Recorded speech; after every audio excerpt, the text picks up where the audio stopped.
என் பேர் எஸ் பாலதண்டாயுதம், அப்பா பேர் சுப்பிரமணியன். மயிலாடுதுறை மாவட்டம் தரங்கம்பாடி தாலுக்கா சங்கரன் பந்தல் குக்கிராமம் பிள்ளையார் தோப்பு தெருவைச் சேர்ந்தவன்.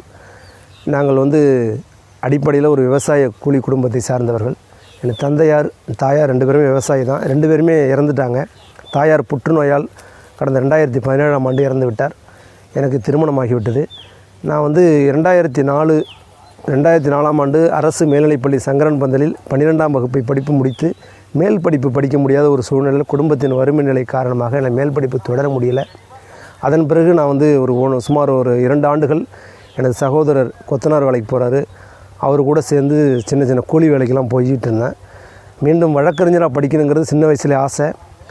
அதனால் வழக்கறிஞர் எழுத்தராக மயிலாடுதுறை நீதிமன்றத்தில் ஒரு லாயர்கிட்ட ஜாயின் பண்ணி 5 ஆண்டுகள் அவருடன் வழக்கறிஞர் எழுத்தராக பணி செஞ்சேன். மீண்டும் சட்டம்